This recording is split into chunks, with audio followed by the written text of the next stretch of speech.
जब नीले नीले अंबर में घन घोर घटा छा जाती है, घन घोर घटा छा जाती है, घन घोर घटा छा जाती है। जब नीले नीले अंबर में घोर घटा छा जाती है, घन घोर घटा छा जाती है, घन घोर घटा छा जाती है। उस वक्त मेरे मन हर मुझ पर मदहोशी सी छा जाती है, मदहोशी सी छा जाती है, मदहोशी सी छा जाती है। एक दर्द दिल में उठता है, अब याद तुम्हारी आती है, याद तुम्हारी आती है, जब याद तुम्हारी आती है। आजा आजा तुम्हारी आजा आजा कन्हई, तेरी याद आई, तेरी याद आई, तेरी याद आई, तेरी याद आई।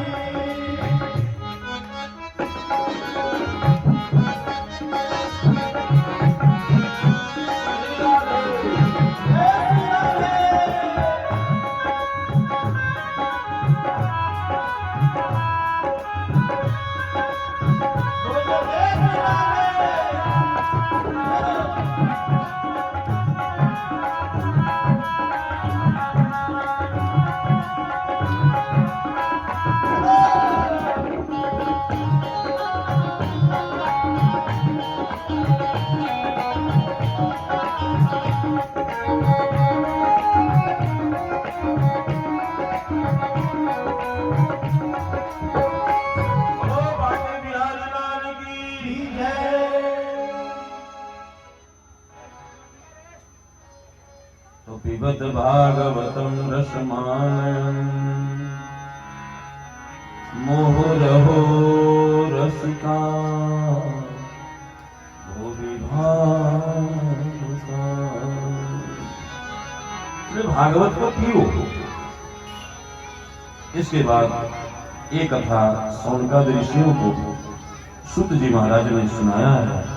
नैमिषारण्य क्षेत्र में चरम और सूत जी महाराज कहते हैं, सूत जी ने प्रश्न किया है, सौनकादि ऋषियों ने प्रश्न किया कि हे सूत जी महाराज,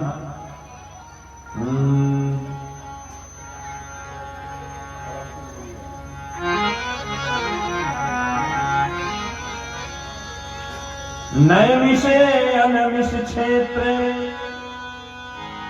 ऋषयः सौनकादयः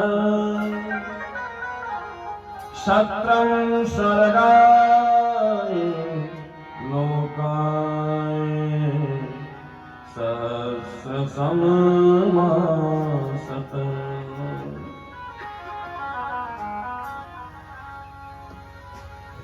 सारे सौनकादि ऋषियों ने प्रश्न पूछा कि हे प्रभु, भगवान कहाँ पैदा हुए थे? सूतं जानासि भद्रं ते भगवान सात्वतां पतिः देवक्या वसुदेवस्य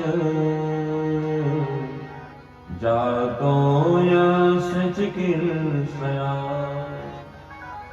कहा कि देवकी जी के गर्भ से भगवान कृष्ण कैसे पैदा हुए?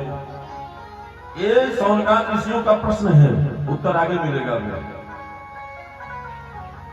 और हे प्रभु, भगवान के अवतार कितने हुए और भगवान अवतार क्यों लेते हैं? क्या भगवान के पास कोई दूत नहीं है कि भेज दे उससे काम हो जाए, भगवान को नहीं आना पड़े? क्या उनके सेवक नहीं है जाकर के काम करते? भगवान को क्यों आना पड़ता है धराधाम पर हमेशा? कभी राम बनते हैं, कभी श्याम बनते हैं, कभी नरसिंह बनते हैं, कभी कुछ बनते हैं। क्यों आना पड़ता है उनको? श्री राम। और जब कलयुग आया तो कलयुग कैसे आया? कलयुग का प्रवेश कैसे हो गया द्वापर के युग में? उसमें तो भगवान कृष्ण थे।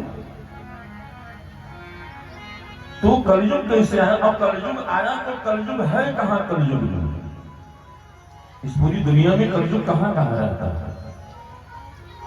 तमाम प्रश्न किया है, ये सब उत्तर आपको मिलेंगे भी आगे, आज ही मिलेंगे।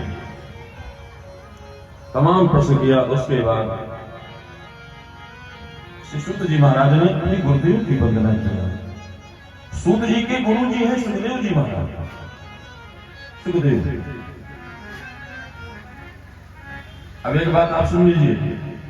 इन्होंने प्रश्न किया है कि भगवान ही को क्यों आना पड़ता अपने भक्तों को बचाने के लिए। तो एक बार अकबर ने बीरबल से कहा कि बीरबल,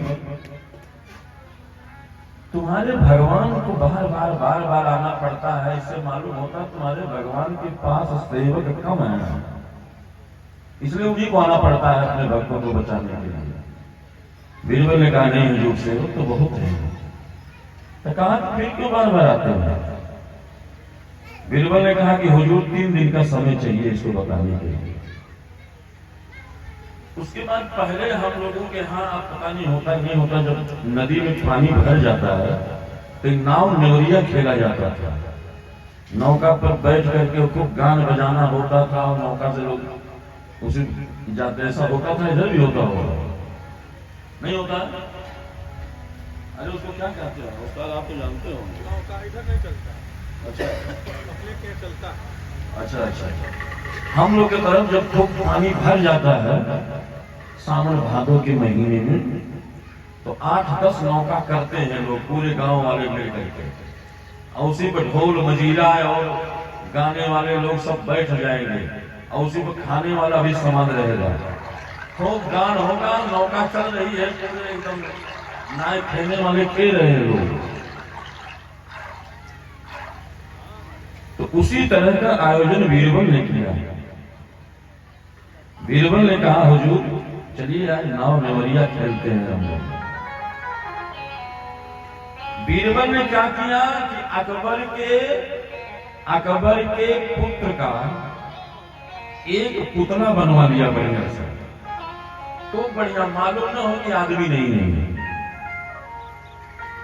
अब पुतला बनवा करके उसको छिपा करके रख दिया उसी नौका में। जब बीच धारा में सारी नाव पहुंची, और भाई राजा सारी सुरक्षा पूरी फौज लगी थी उसके नौका में। जब बीच दरियाओं में पहुंची नौका, तो बीरबल ने क्या किया, अकबर को दिखा करके जो पुतलवा था वो पुतलवा गिरा दिया नदी में। अकबर की नजर जैसे पड़ी, अरे मेरा कागज गिर गया, इसमें पानी में गिरा। जैसे पुतला गिरा वैसे ही अकबर महाराज कूद गया उसी पुतले के ऊपर, उसको पकड़ने के लिए कि मेरा बेटा डूब जाएगा। उसके बाद सारे फौज वाले कूद करके अकबर महाराज को निकाले, देखा तो पुतला था। अकबर बड़ा नाराज हुआ, कहा बीरबल तुमने इतना बड़ा खिलवाड़ किया मेरे साथ? कहा हुजूर ये खिलवाड़ नहीं, ये आप ही के प्रश्न का जवाब दिया हूं मैं। आप कहते हो नहीं कि हमारे भगवान के पास सेवक नहीं है, अपने आना पड़ता है। आज देख लीजिए, आपके पास पूरी फौज यहां लगी है चारों तरफ सुरक्षा में, लेकिन जब आपके बेटे के ऊपर संकट आया तो आपने फौज को नहीं भेजा, स्वतः कूद गए उसको बचाने के लिए। इसलिए भगवान की संतान पूरी दुनिया है। भगवान स्वतः इसलिए आते हैं कि पूरी दुनिया मैंने बनाई है, मेरे हैं, मेरे हैं तो उनको बचाने का फर्ज भी मेरा है, मैं किस सेवक का। तो श्री सौनकादि ऋषियों ने पूछा कि हे सूत जी महाराज, ऐसे भगवान का अवतार कैसे होता, क्यों होता? इसके बाद सूत जी ने अपने गुरुदेव की वंदना किया, और इसी वंदना में ही सुखदेव जी का जन्म है, इसी पूरे श्लोक में।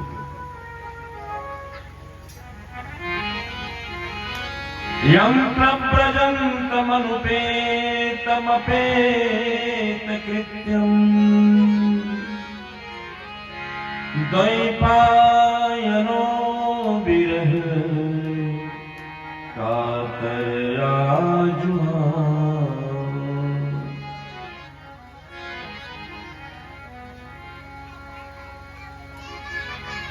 मेरी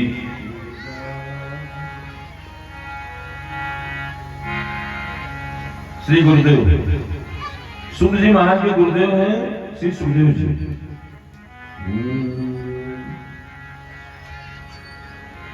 सदगुरु तुम्हारे प्यार ने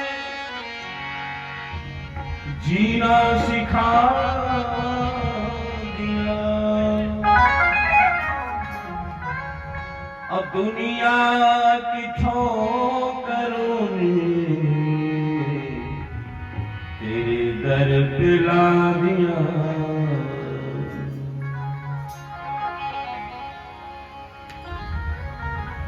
लाखों जन्म जगत की उलझन में खो दिए, लाखों जन्म जगत की उलझन में खो दिए, लाखों जन्म जगत की उलझन में खो दिए।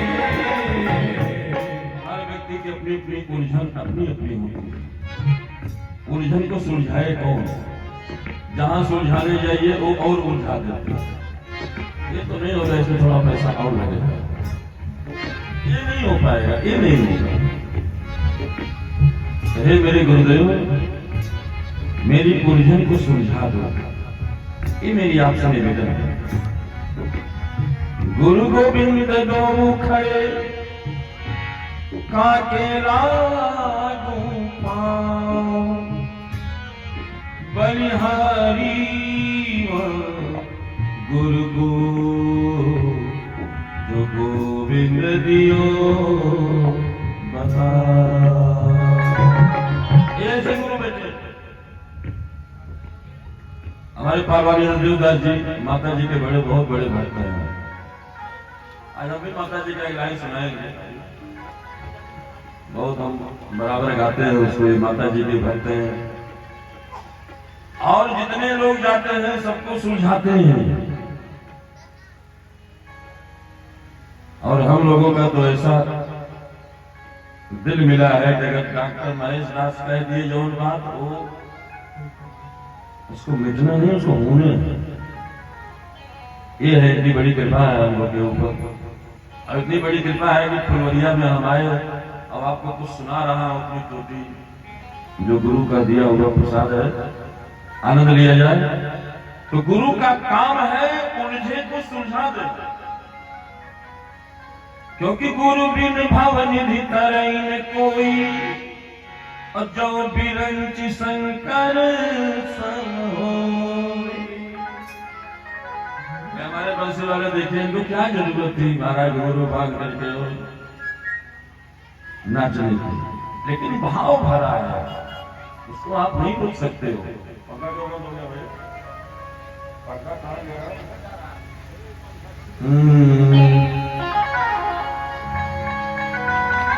लाखों जन्म जगत की उलझन में खो दिए, लेकिन हे गुरुदेव तुमने जगतपति का, तुमने जगतपति का दर्शन करा दिया, तुमने जगतपति का दर्शन करा दिया, तुमने जगतपति का दर्शन करा दिया। सद्गुरु तुम्हारे प्यार ने जीना सिखा दिया, सद्गुरु तुम्हारे प्यार ने जीना सिखा दिया, दुनिया की ठोकरों गुरु के घर कब जाता है व्यक्ति? जब चारों तरफ से ठुकरा दिया जाए, कहीं कोई शरण नहीं है। दुनिया की ठोकरों ने, दुनिया की ठोकरों ठोकरों, दुनिया की ठोकरों ने, दुनिया की ठोकरों तेरे दर पे ला दिया, दुनिया की ठोकरों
सुखदेव जी की वंदना किया।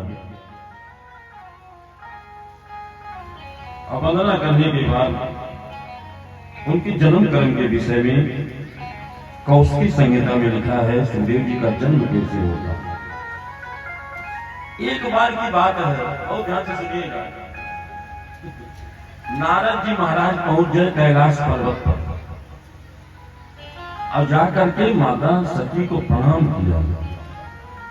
और प्रणाम करने के बाद कहा, मां,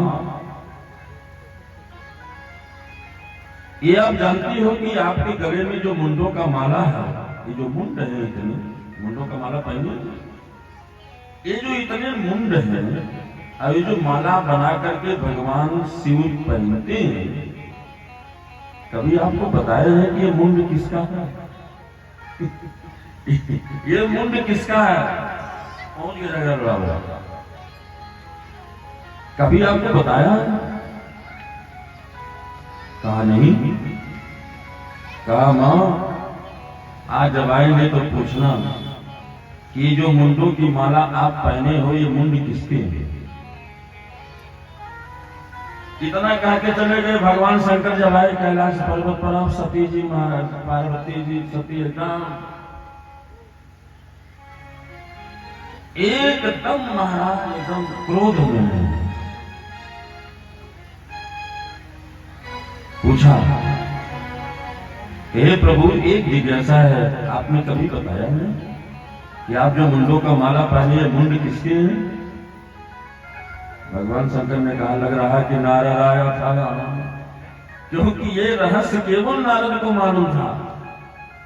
ये मुंड की माला किसकी है, ये पार्वती कैसे हो गया जानकारी? भगवान शिव ने कहा, अगर नहीं बताते हैं तो घर में झगड़ा, घर में राज हो जाएगा। नहीं बताओ आज तब भोजन बनी। श्रृंगी भेंगी को कहा दिया है, कोई साग सब्जी मत लाना, आज कुछ नहीं बनेगा जब तक ये बताएंगे नहीं। भगवान शंकर ने कहा, आज तो खोलने पड़ेगा पोल अपना। भगवान शंकर ने कहा कि हे देवी, ये मुंड किसी और की नहीं है, ये मुंड तुम्हारे ऐसा है। ये जितना मुंड मैं पहना हूं, ये सब तुम्हारे कई जन्मों के मुंड हैं। जब जब तुम्हारा जन्म होता है, जब तब तुम मर जाती हो, तब तब इस मुंड को तुम्हारे प्रेम के कारण मैं इसको माला बना के पहन लेता हूं, भूल लेता हूं। पार्वती जी ने कहा कि मेरे मुंड इतने हैं, इतने दिन तक आप जीवित रहते हैं, मैं मर जाती हूं, अब आप जीते रहते हैं। शंकर जी ने कहा, हाँ, मैं चिरंजीव हूं, क्योंकि मैंने अमर कथा सुनी है, इसलिए मैं नहीं मरता, मैं अमर हूं। पार्वती जी ने कहा, इतना बड़ा छल आपने किया मेरे साथ, इतना जन्म मुझे लेना पड़ा आपके लिए? क्योंकि सती जी ने वरदान मांगा था। सती जी जब मरने लगी तो वरदान मांगा।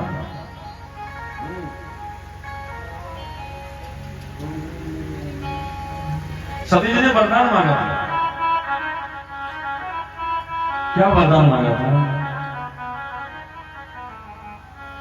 कि मेरा जय जन्म हो, तय जन्म में मैं अगर पत्नी बनूं तो भोलेनाथ की पत्नी बनूं। ये वरदान मांगा।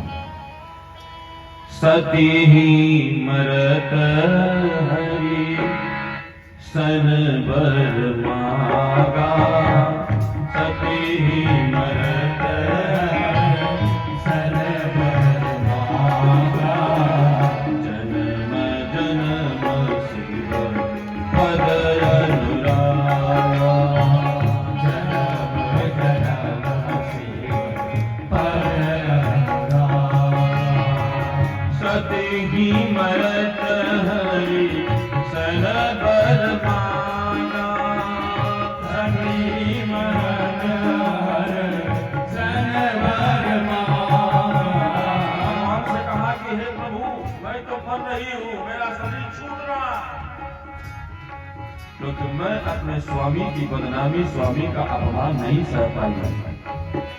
कोई भी पत्नी अपने पति का अपमान सहन नहीं होना चाहिए उसको, अगर सच्ची पत्नी है तो।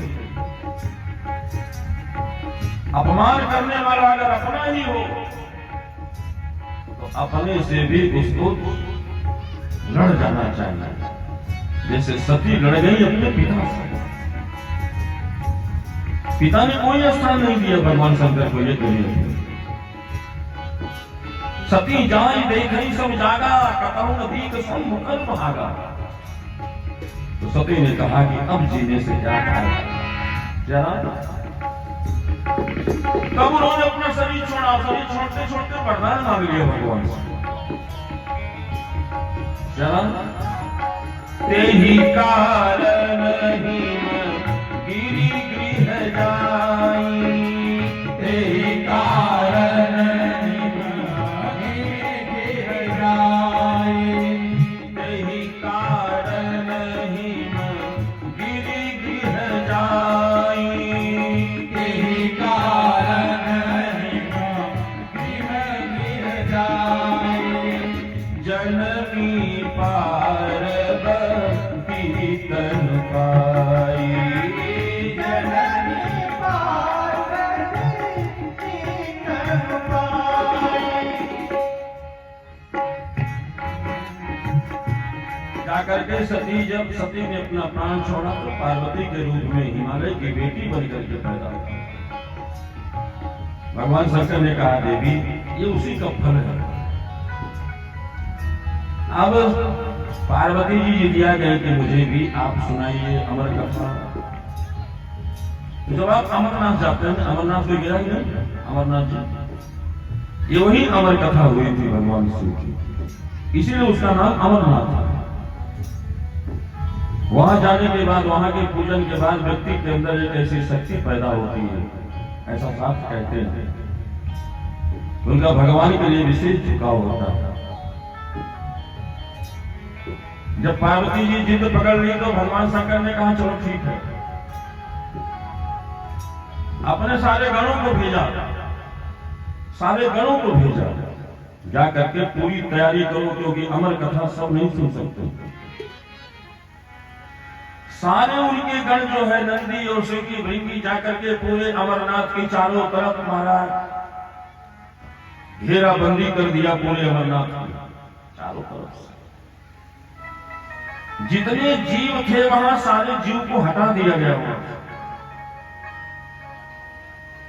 क्योंकि पर्चा जब प्रत्याशी भरता है तो पर्चे की जांच होती है, 2-3 दिन समय रहता है। जब कोई चुनाव लड़ता है जब पर्चा दाखिल करता है उसके बाद पर्चे की जांच होती है, अगर पर्चा अवैध पाया तो उसका जो है निरस्त कर दिया जाए। भगवान शिव ने अपने विशेष उनको भेजा कि जाकर के सारे जीवों को हटाओ। सब हट गए थे। पार्वती जी के संग में भगवान शंकर जब लेके जाते हैं अमरनाथ का, जाकर के वहां खो है, उस खो में जब बैठते हैं चारों तरफ नजर दिया। भगवान शिव ने अपने त्रिशूल को आज्ञा दिया। शिव पुराण में लिखा कि त्रिशूल को आज्ञा दिया, हे त्रिशूल जाकर के पूरा चेकिंग करके आओ चारों तरफ से। त्रिशूल ने जाकर के जब चेक किया तो उस घोड़र में एक अंडा पड़ा हुआ था, छोटा तोते का अंडा। त्रिशूल ने आकर के बताया सरकार वहां एक अंडा केवल है, बाकी कोई जीव नहीं है। आप माता जी को कथा सुना सकते हैं।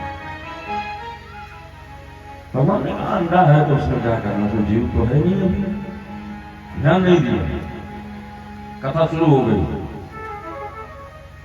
कथा शुरू हो गई। चारों तरफ सारे गढ़ पहरे पर लगे हुए हैं। इधर अमर कथा भगवान की शुरू हुई। यही अमर कथा है भगवान, जो कथा हम लोग सुन रहे हैं भागवत, यही अमर कथा। पार्वती जी को सुनाया, सुनाते सुनाते सुनाते सुनाते जब 5 दिन व्यतीत हो गया तो पार्वती जी सो गए। ये कथा में सोना स्वाभाविक होता है। आप कथा में जहाँ बैठो तो बड़ा नींद लगेगा,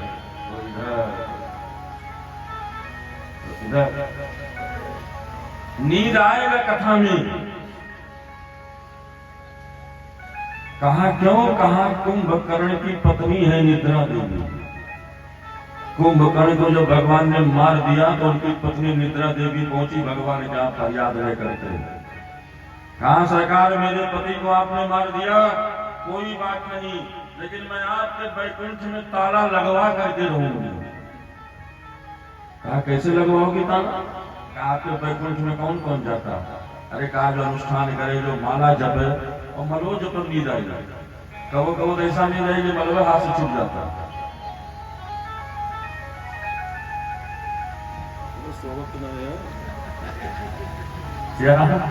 माला जपने में और कथा सुनने बैठो तो अकस्मात आएगा नहीं। भगवान ने कहा तो ताला नहीं बंद करवा सकती। कहा क्यों? कहा जैसे किसी को नींद आने लगेगी तो हमारे व्यास लोग कीर्तन कराने लगेंगे, कीर्तन से नींद भाग जाएगी, तो ताला नहीं बंद करा सकती हो। तो पार्वती मैया सो गई और 5वें दिन में अंडा फूट गया। कथा के प्रभाव से अंडा फूट गया, उसमें से छोटा सा सप्ताह निकला और देखा कि मां सो रही और भगवान समाधि में कथा सुना रहे थे। बिल्कुल समाधि थे भगवान शिव। तो छोटा सा बच्चा, उसके पंख भी जम गए उस कथा के प्रभाव से। तब जब कथा सुनावे तो हुंकारी वो भरे, सुबह बच्चा भर रहा था। 4 दिन वो कथा सुन ली और 4 दिन कथा सुनने के बाद महाराज एकदम हो गया जैसे। कहा गुरु मेहरबान तो चेला पहलवान, गुरु मेहरबान हो गए चेला पहलवान। जैसे महाराज जी आए गरीब बाबा, हमने देखा महाराज जबरदस्ती 4 बजे उठा कलमा तो अभी कलमा डर बैठे रह के डरना भेड़ गए। और जब दूध आएगा दूध पियो, उचार उल्टी करते फिर पियो। ये होता है गुरु मेहरबान तो चेला पहलवान।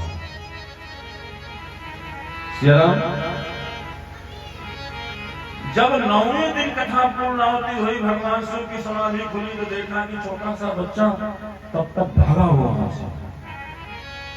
भगवान शिव एकदम आवेश में आ गए, क्रोध में आए, त्रिशूल को बुलाया। त्रिशूल आ गया भगवान के हाथ में। इसके बाद भगवान दौड़ाए उस बच्चे को मारने के लिए। अब वो तोते का बच्चा भगा वहां से। अमरनाथ कहां है? वहां से भागते भागते भागते भागते पहुंचा गुजरात।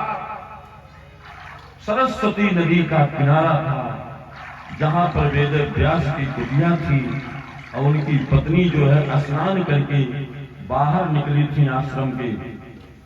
अभी डंडा लेकर के हमारी माताएं जब बाल धोती हैं, बाल एक डंडा लेकर मारती, बाल झाड़ती हैं। ऐसे झाड़ रही थी वेद व्यास जी की पत्नी श्री वेदिका जी। अब जैसे झाड़ रही थी वैसे छोटा सा तो बच्चा था और वो उनके मुंह में घुस गया। वेद व्यास जी की पत्नी के मुंह में वो छोटा सा सुख प्रवेश कर गया, भगवान की माया। और प्रवेश करते करते वो चला गया उनके पेट में। अब भगवान शंकर दौड़े त्रिशूल लेकर के जाकर के वेद व्यास जी ने जब देखा ये इतने कहां से आ गए थे सवेरे सवेरे। कहा सरकार क्या बात है? कहा वेद व्यास मेरे दुश्मन को तुम निकालो, तुम्हारे ही घर में है। वेद व्यास जी ने कहा सरकार आपका दुश्मन हो मेरे घर में हो, ऐसा तो हो ही नहीं सकता। कहा नहीं है, यही घुसा है वो। वेद व्यास जी ने कहा सरकार ऐसा नहीं हो सकता है। तो भगवान समझ लिए कहने लगता है भाग गया हो। तो भगवान शिव वहीं से चले जाते हैं, पार्वती जी को लेकर के कैलाश पे जाते हैं, भगवान के नाम में लीन हो जाते हैं। और जब कुछ दिन बीतता है तो वही वेद व्यास जी की पत्नी को गर्भ धारण हो जाता है। सुखदेव जी गर्भ में पल रहे हैं और 9 वर्ष ही नहीं 5 साल हो गया। सुखदेव जी बड़े हो गए। अब माता के पेट में रहने के बाद वेद व्यास जी से बतवाते थे, वो बात करते थे, अंदर से ही बात कर रहे। वेद व्यास जी ने कहा बेटा ऐसा नहीं हुआ कभी कि कोई इतने दिन तक अपनी मां के गर्भ में रहे, 9 महीने से ज्यादा कोई नहीं रुकता। सुखदेव जी महाराज ने कहा पिताजी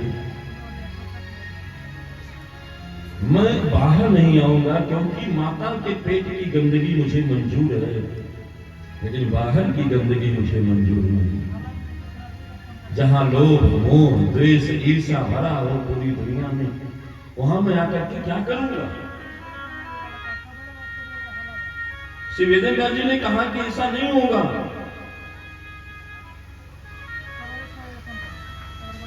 इसके बाद वेदव्यास जी भगवान के पास जाते हैं, भगवान से कहते हैं कि प्रभु सुखदेव तो पैदा ही नहीं हो रहा, 12 वर्ष हो गए अपनी मां के पेट में ही रहे श्री सुखदेव जी।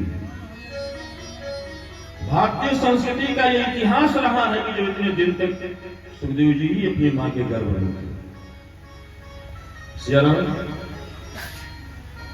अब वहीं से भगवान को पुकारते थे, भगवान का भजन करते थे, भगवान से कहते थे कि प्रभु मुझे बाहर मत निकालो, मैं बाहर नहीं आना चाहता। वहीं से कहते थे